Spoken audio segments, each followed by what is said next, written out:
Welcome to Open Source Spotlight. We invite open source authors and ask them to show the tools they're working on. Today we have Roman. Hi, Roman. Tell us a few words about yourself and about the tool you want to show us. Hi, my name is Roman, and today I wanted to show you a tool called Nixiesearch. It's actually not a tool, but a search engine, and I'll start sharing my screen, and we'll see how it goes. So does it work? Yeah, can you make it larger? Yeah, for larger, yeah, for sure. Yeah, like this. Maybe So hide the thing like on the left. Yeah, cool. yeah, I might go back because I need my tabs. So, okay, that's Nixiesearch. It's a open source search engine. It's on a GitHub, and we got like a couple of releases. It's quite a new tool. So why a new search engine? Why I'm not happy with the existing Elasticsearch and all this vector search engine. So there are two major things. The first thing is that so if you're building a search engine, you cannot just assume that you can implement all these search technologies by yourself, because Lucene spent like Apache Lucene library doing this, spent like hundreds of many years doing it in the best possible way. So it's still based on battle tested Apache Lucene library like Elasticsearch and OpenSearch. So you can get all this native language support, facets, filters, autocomplete, and but compared to all these existing search engines, we got some inspirations from other non-traditional search engines to have an thing based on S3 block storage for storing index. Why it's different? So it's not a novel idea. So originally it started from this Yelp NRT search, which is quite an old one and not really well maintained from my experience, and it's used only within Yelp, and this QuickWit, which is more about searching logs but not a consumer search. And with the Nixiesearch, the idea is that you don't have state inside of your cluster. It's all separate. It's all based on Apache or on S3, and you have all your indexing separate. So you have indexing pipeline, which is like pull-based, pulling from some Kafka or files or your database, and updating the index segments on S3, and your search nodes, which are syncing from S3 and doing search. So it's highly unlikely that this system breaks compared to Elasticsearch, where all the index is distributed across search nodes, and if one of these nodes goes down, the index starts to do the rebalance. And if something goes bad while you do rebalance, be prepared to recover the whole thing. That's the first difference. And the second difference is that it's trying to be LLM native, so it can fine tune to your data. Um, Actually, to do fine tuning for embedding models for this semantic search type of retrieval, you need to have labels like feedback. So what is considered like your queries, your positive, like what is considered positive, relevant document, and irrelevant document. And originally we started thinking that it's kind of tough for newcomers to have this type of data. So we built a query generation model, which is technically a Mistral fine-tuned on query generation tasks. So you feed it with a document like Google's greenhouse gas emissions, blah, blah, blah, and it will emit you a query like Google carbon footprint. For this particular document, it's fine-tuned on like 10 millions of query document pairs from different datasets. And the assumption from Nixiesearch was that we can also use this tool to do fine-tuning for customer models. We did a couple of evaluations and find out that it doesn't really work well. That's a behavior evaluation for different data sets, and you see that sometimes it works, sometimes it doesn't. So it's kind of hard to say, but I finished this evaluation just yesterday, so I can't give you an answer why it works, why it doesn't. Okay, but still, with Nixiesearch, you can do fine tuning even. So we have our own fine tuning harness. Why it's not? You went a little bit fast over This the second thing. So first thing I understood. So you store the indices in Yeah. S3. So the moment you add something to your index, you put this to S3, and then it propagates to Yeah. the So workers. that's the That part I technical. understood. The second Yeah. part Was with easy. query generation. So what I understood, you have a Mistral model that is fine-tuned to for query generation task, which means that if I give some query, it can generate more query based on this query, or if I No, give some document, you give documents. So you I give give document documents and and it it will generate generate queries. synthetic queries and then adjust the retrieval model, this semantic embedding model used for traditional semantic search for your documents based on this synthetic queries. So that's the main difference. One more time. So we can, let's say I have a bunch of documents, right? Yeah. And for each of these documents, I can generate queries. So that Yes. part I understood. So we can use the LLM. And what does it mean that we can fine tune for these queries?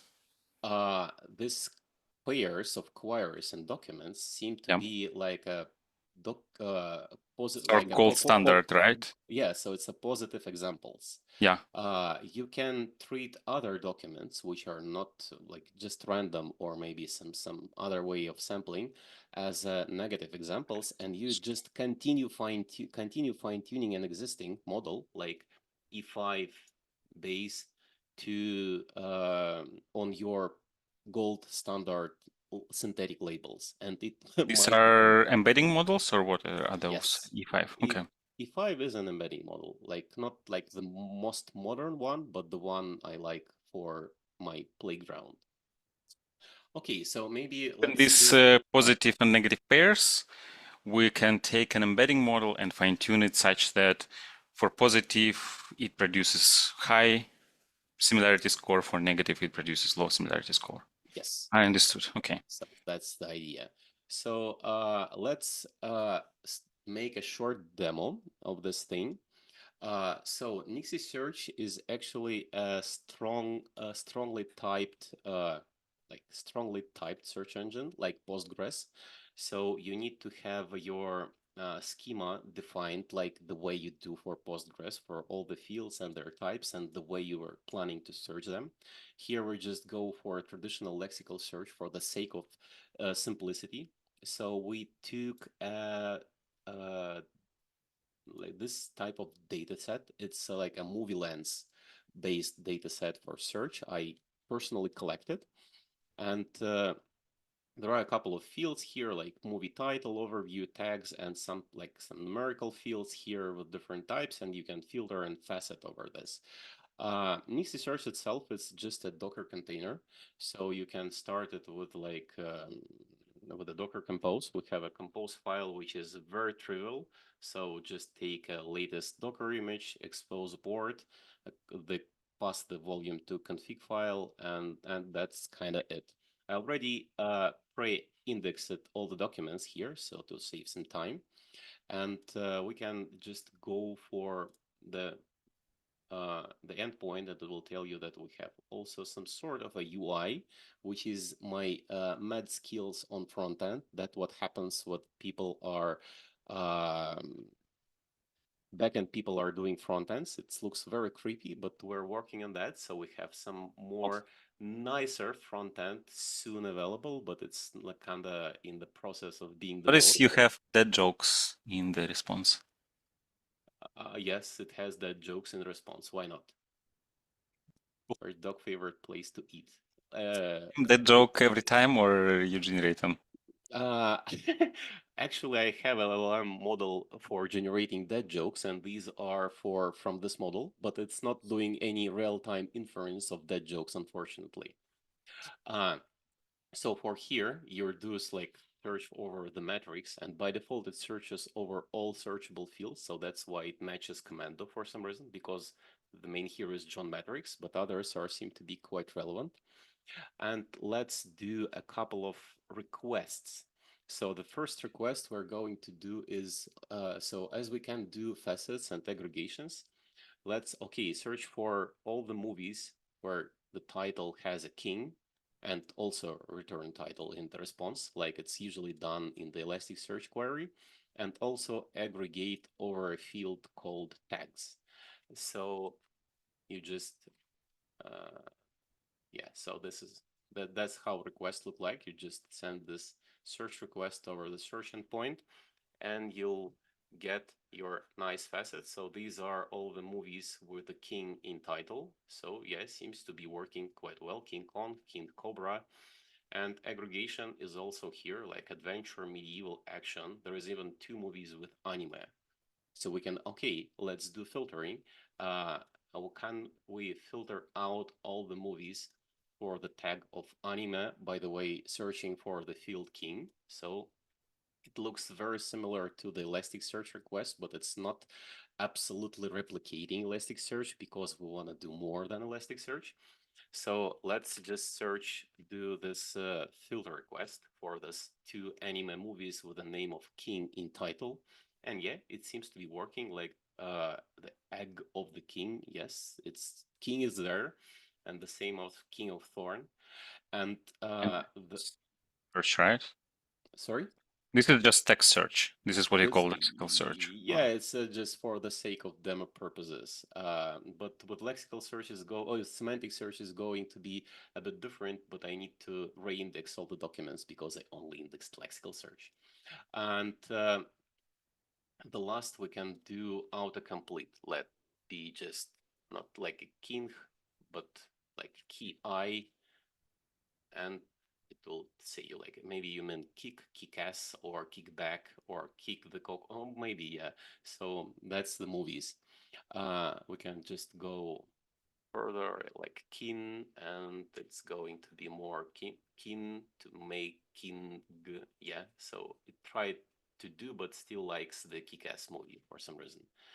And yeah, for king there are more kings, but still with some weird kick-ass too. It's like there could be typos, right? So I Yeah, think like there yeah. So is that's this. that's the issue. So they were doing very similar suggestions to. So it's not using a single algorithm for suggestions. It's just doing 4 and then mixing results together. So that's it. It's still on a very early stages. Sorry. That's it, the whole demo. It's currently in a very early stages, but we're aggressively working to make it more reliable. We recently made a release with this S3 support being more consistent and working on a larger scale. And we're currently working on this better fine-tuning approaches for your data, but it's a bit bumpy. So that's all, and you perhaps have any questions for me. Yeah, I'm really curious about that query generation part, and then adjusting, fine-tuning embeddings based on that. Do you have any documentation maybe where we can read more about that and try to Yes, reproduce so it? this Hugging Face page has not only a description. So this query generation You make it model, larger? yeah. So this is query generation model we trained, and it's actually trained based on axolotl framework. So the cool thing is that axolotl is a framework, so it's not a framework, even a fine-tuning application, and that's the configuration we used for that. So technically, you can't just take the data set. I'm going to upload it anyway to Hugging Face. We have like a previous version available, but like a smaller one, but you can technically reproduce the training on your own hardware, but it will take a couple of weeks if you want. But for just that's all the training details, and for the actual experiments on you can run it locally on with Llama C++. We already also have this quantized and non-quantized GigUF models for Llama C++. So we can, so kind of that's how it works. So this idea is not my own. We took it from like quite an old article called doc T5 query, but it seems to be sometimes working, sometimes not. I'm not yet sure why. You compare it with, I don't know, GPT-4o? Because in the course that we are doing right now, the course about LLMs, I show how to do the same thing, but with GPT. And I'm sure fine-tuning makes it even better, but I'm wondering if Ah, you did any comparisons. That's a good. I did only comparison with a non-fine-tuned version, this for across this beer evaluation dataset, but the dataset is huge, so it's kind of, if I'm going to do the same thing with ChatGPT, it will cost me quite a lot Yes, yeah, I to see. go over this. Like, so this climate fever is 5 million documents, and I understand. good luck uploading at least 100,000 Yeah, to ChatGPT for query generation. understood. So good that we have open source models, right? Yes, and you can even fine-tune them at home. I have a small GPU rig for that. Thank you. How many people are working on Nixiesearch? 1.5. One and a half. Are you the one or the half? I'm the one, and there are a couple of halves you can go for that. So there are a couple of one a community contributor, a couple of people just helping, but like not that much. It's mostly like a hobby project trying to do search engine correct this time. What do you mean this time? Because this is So not it's your first attempt, right? yes, it's not my first attempt. It's my first attempt at doing this open source. So in my past company, we did a similar thing. So we built a Lucene-based search engine, but it was like internal proprietary. There are a couple of companies like DoorDash, which are using the same approach. So they migrated from Elasticsearch to their own Lucene-based block storage-based search engines. So I see this trend in the industry that you can do something less flexible like Elasticsearch. You don't need to do everything. You need to do just a narrow subset of things, but do them well and just focus on a consumer search and reliability. And this this time I'm trying to do it from scratch and open source and based on all the knowledge I gathered for working in search engines. And if you do a search engine for the second time in your life, it's actually a good chance that it will work this time because you are not wearing pink glasses anymore. You know that it's going to be tough, but still. And what's the relation between Nixiesearch and MetRank? MetRank is your other tool or framework that you worked on? Yes. MetaRank is an open source learn to rank, like a rank, secondary ranker. There is not that much of relationship apart from lessons learned making a product out of open source project with MetaRank. So MetaRank was a nice thing. It's even used in the industry in a couple of large companies, but we failed to make it a product because usually most of the companies they either don't need ranking yet because they're not mature enough, or they're already mature enough to build their own. So you need to be somewhere in the middle, and this amount of companies is very small. And the most popular feedback we got about MetaRank is that, wow, nice, it sounds like a nice feature for a search engine. And we were like, but we're not a search engine. We're like, a ranker.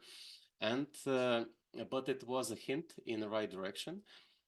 So you technically don't need all this bells and whistles of complex ranking with MetaRank, because MetaRank is solving problem of broken relevancy of your past search engine. So it's like a band-aid for search. So your search sucks, but you just install MetaRank and make it suck less. But the problem is not with the band-aid. It's problem is with search. So we started from scratch, building a search engine, which in a proper way, based on all the experience we got. So that's kind of the relationship is there but more like a conceptual and not from the code perspective. You think from proper ranking from the beginning, right? Which is why you have this Yes, um, yes. fine-tuning, fine-tuned LLM.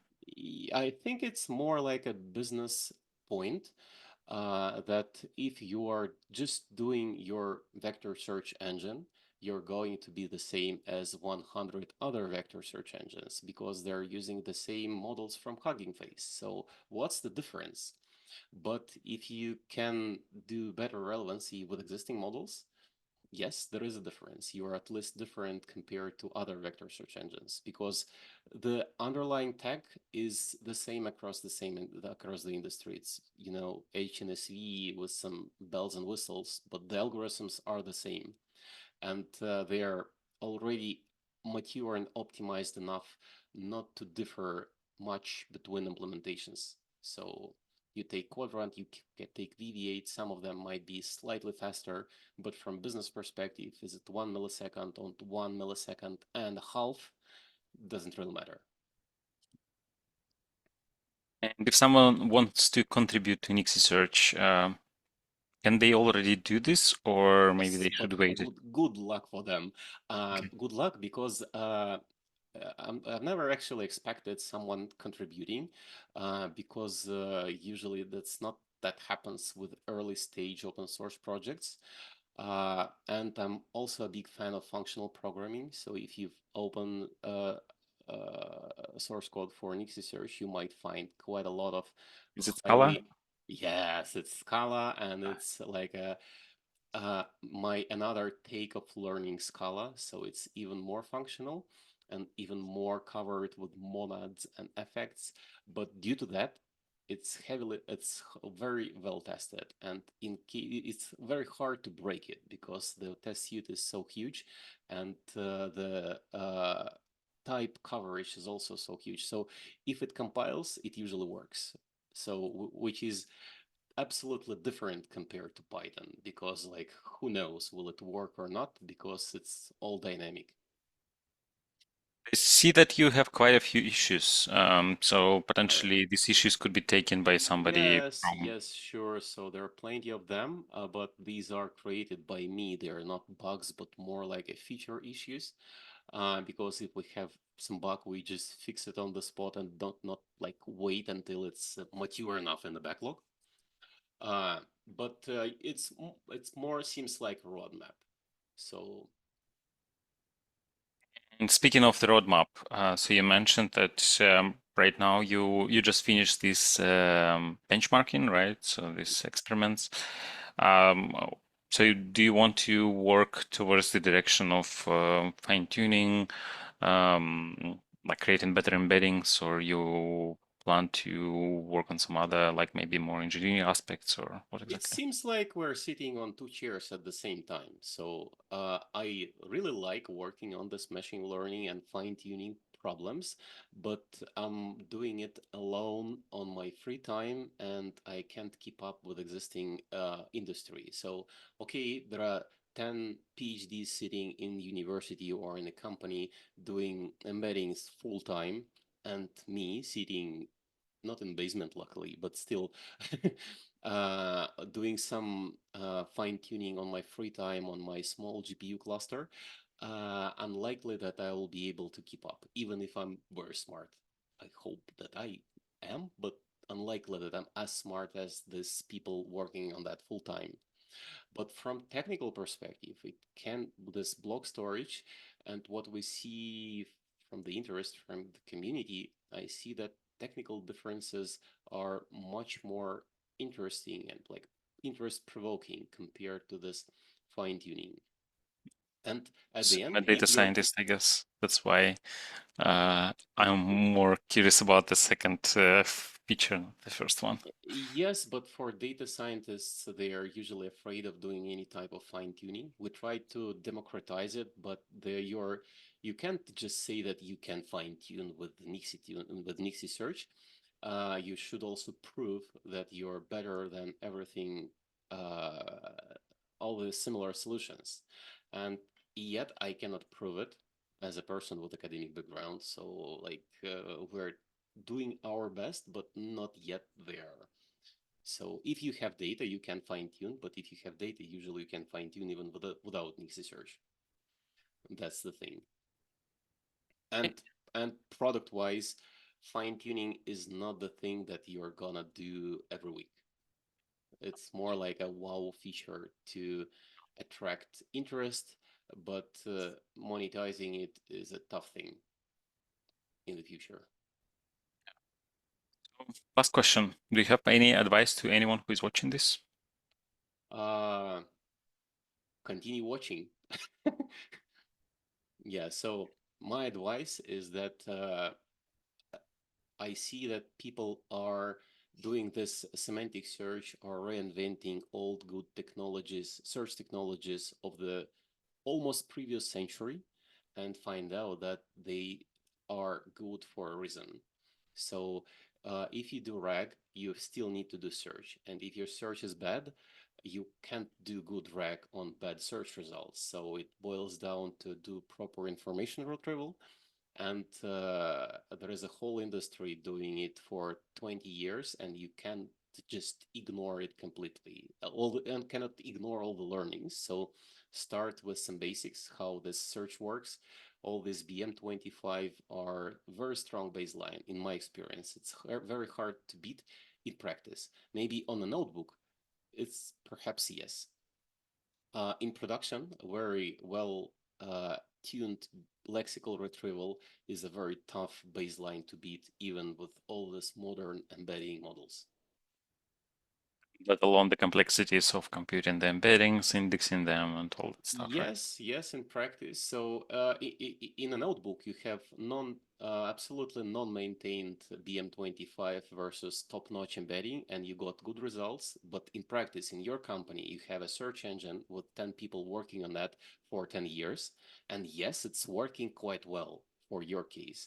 And your model, which has no clue about your documents and the way it's searched, and then you might find out and on an A/B test that, wow, BM25 is better. It's like much better. How can it be? All the industry, this hype generated the industry saying that it should be vice versa, but it's not in my case. That's the typical story.